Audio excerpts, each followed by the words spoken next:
guys, I am Angela Jean and welcome to my channel. We are almost at the new year and I have to tell you guys, this year has been the biggest breakthrough of my life spiritually and in a healing sense. And if I could bottle the way I feel on the inside and just give it to you guys for free, I would. So the next best thing is obviously just to keep banging out these videos and sharing as much as I can. Okay, so I just got done with a playlist called The More Powerful You for 2022.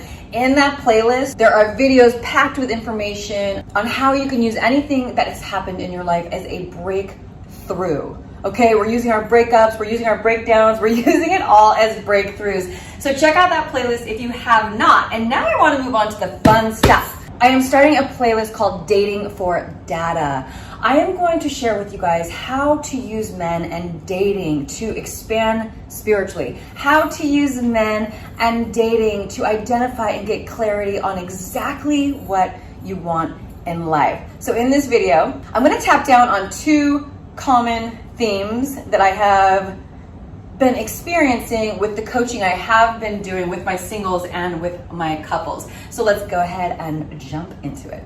I have said repeatedly to you guys in my videos that all relationships are spiritual journeys, love, friendships, and business. The thing about dating is that oftentimes people hit a wall really quick and they just move on to the next. When the fact of the matter is, you guys, there's all these little baby lessons that are just getting swept away, and you just keep moving. So two common themes I've noticed in the coaching I've been doing. One is that if someone goes on a date and the person doesn't text them, they don't follow up, they don't want a second date, people get very, very offended and base everything on their self-worth and think it's about them. The problem with this and why this gets very dangerous is that the more you think that someone doesn't like you and you make it about you, you're getting more depressed. You're not enjoying the dating process. You're kind of beating down on your self-worth. So it's having the opposite effect that it should if you really looked at what these dynamics are doing for you. You can use dating for data. You can use dating to identify your triggers. You can use dating to clarify what you want through the contrast. You know, and the beautiful thing about rejection, and I know this is not probably easy for a lot of people to process, is it really allows you to detach from the outcome. I'm going to tap down on how to do that in just a second. But the second thing I've noticed as well is, let's say you're dating someone and you're actually dating for a month or two and you hit your first wall, which is basically your first argument, okay? And this tells you exactly where you are.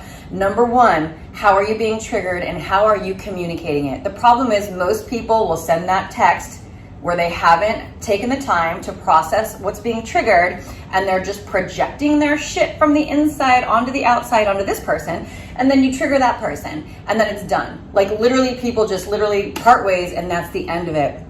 That's where the gold is, you guys. That's the problem.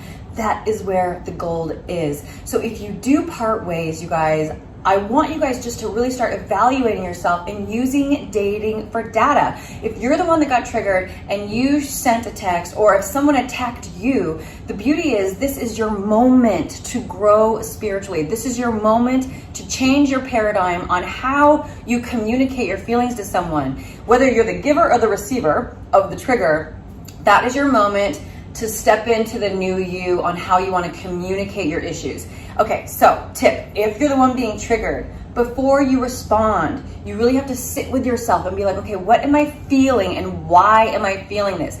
Usually, if that person triggered it, they didn't create the trauma. Someone previously did, and that's why you can't carry your stuff with you into the next relationship. But the beauty of this person triggering it is because spiritually, your higher being knows that you still have that unhealed part of you. So all this person is doing is reminding you that you still need to deal with that shit. So it's not their fault. It's actually a beautiful thing that's happening, but you really have to change your perspective to understand this. A lot of times we just get mad at the person and then we're like, oh, they're just like that person. No, they are triggering something that already exists inside you. The same way that they're triggering the attraction and the love, like when you start dating someone and you get those butterfly feelings inside of you. What you guys have to realize is you have those feelings inside you. This person's just bringing it to the surface, whether it's the love or the trauma. So that's a big mistake that I see happening so many times. You have to really process what's happening. Use that moment to communicate in a mature, healthy way. Otherwise, you're going to stay in the hamster wheel and keep attracting the same situations because it's not healed. And spiritually, your higher being wants you to heal it. So it's going to keep giving you people that trigger it, when the fact of the matter is that's an opportunity to change the way you communicate. It's an opportunity to overcome that obstacle. So please pump the brakes, everybody, relax, and try to really reflect on what's happening before you send that text, before you communicate like the old you, before you punish this person for what happened before. Okay, so these are all opportunities. And now I just want to move on